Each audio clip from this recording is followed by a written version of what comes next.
My name is Minette Samaroo, and I am visually impaired.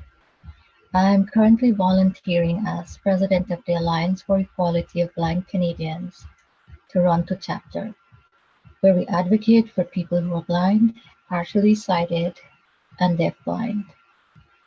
I'm also a co-chair of the Accessible Housing Network, where ABC is a founding member. A 2017 Canadian study on disability declared 22% of Canadians have a disability. That number is 24% for Ontario. Yet in 2023, there is no federal or provincial law that mandates the building of accessible, universal design building. I want to make a distinction between affordable and accessible. They are not the same and cannot be used interchangeably. An accessible home means anyone of any age or ability can live wherever they choose, and it costs less than 1% more per unit when from the design stage. When it comes to accessible housing, we think mobility challenges, ramps, wide doors, accessible openers, door openers, elevators. But people with visual impairment suffer many challenges due to inaccessible design. For instance, color contrast. We need proper color contrast so someone could read the sign that leads to the apartment elevator. We need proper lighting that is not too dark or can cause too much glare that someone cannot move independently. These inaccessible design limit the independence of people with visual impairment. We need clear, straight paths that someone using a cane would not get entangled and stumble. We need walls that are free from protruding objects where someone walking along a hallway would not bump into something on a wall.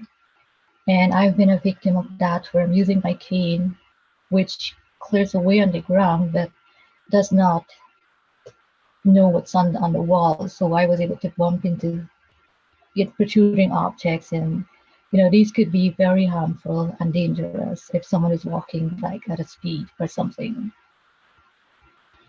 Now there's those condos with those wide plain glass doors.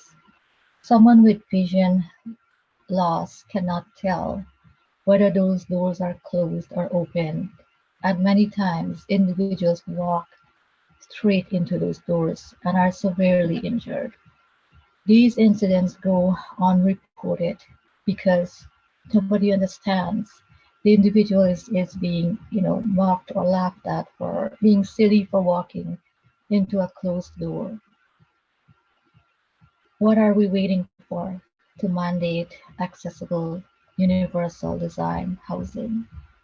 How many more people have to be injured or forced out of their home because it's no longer accessible due to an illness or injury?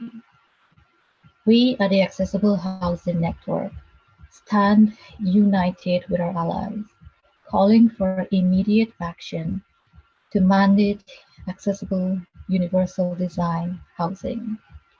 You can help today.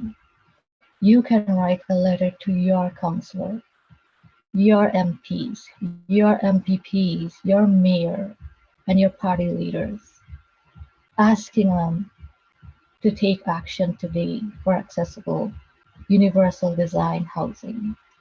Protect our children, protect our seniors, protect yourselves from going into a long-term care home because you have an illness or injury that makes your home inaccessible. My final appeal is to every politician. We are voters. We are taxpayers. We urge you to do your duty and mandate accessible, universal design for all new multi-unit residential building. Housing is a human right, represent the entire Canadian population, not just a percentage.